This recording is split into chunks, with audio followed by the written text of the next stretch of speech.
ఆచి చికెన్ మసాలా. నాగర్ కర్నూలు జిల్లా కొమ్మెరలో చిన్నారి మృతికి కారకులైన వారిపై కఠిన చర్యలు తీసుకోవాలని కోరుతూ డీజీపీని కలిశారు తెలంగాణ జాగృతి అధ్యక్షురాలు కల్వకుంట్ల కవిత. డీజీపీ కార్యాలయం గేట్ మూసివేయడంతో జాగృతి కార్యకర్తలు ఆందోళన చేశారు. దీంతో కవితతో కలిసి మరో 5 నాయకులను డీజీపీని కలిసేందుకు అనుమతించారు. రాజ్యసభ సభ్యుడు ఆర్ కృష్ణయ్య, జస్టిస్ ఈశ్వరయ్య, ధర్మ సమాజ్ పార్టీ అధ్యక్షుడు విశ్వనాథన్ మహారాజ్ కూడా డీజీపీని కలిసి కుమ్మెర బాధితులకు న్యాయం చేయాలని కోరారు.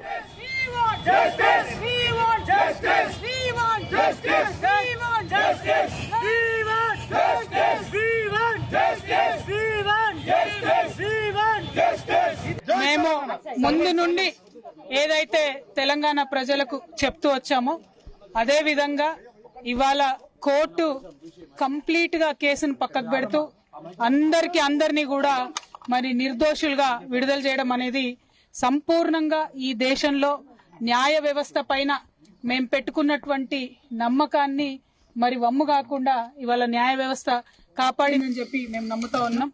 ఈ దేశంలో ఏదైతే ఒక పొలిటికల్ వెండెటా నడుస్తోందో దానిలో భాగంగా పెట్టినటువంటి కేసుల నుంచి మరి అదే విధంగా ఇవాళ రావడం జరిగింది. ఎక్కడ నా తప్పు లేకుండా ఒక రాజకీయ పరంగా ఈ కేసు పెట్టారని చెప్పి మేము పదే చెప్పిందే ఇవాళ నిజమైంది. అదేవిధంగా ఈ కేసు పెట్టినటువంటి సందర్భంలో అనేక సార్లు ఢిల్లీకి వారి సొంత డబ్బులు ఖర్చు పెట్టుకొని మా తెలంగాణ జాగృతి నాయకులు, నన్ను అభిమానించేటటువంటి అన్నదమ్ములు, మిత్రులు అనేక మంది నాకు నా కుటుంబానికి అండగా నిలబడ్డారు.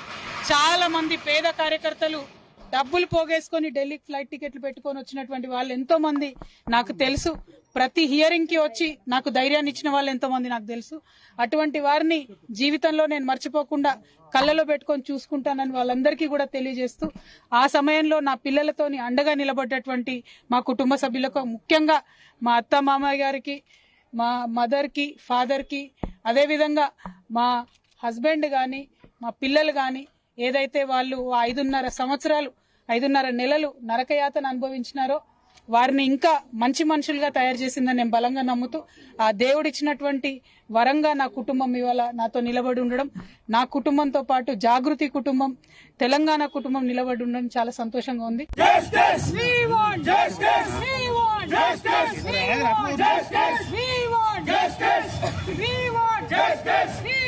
Justice!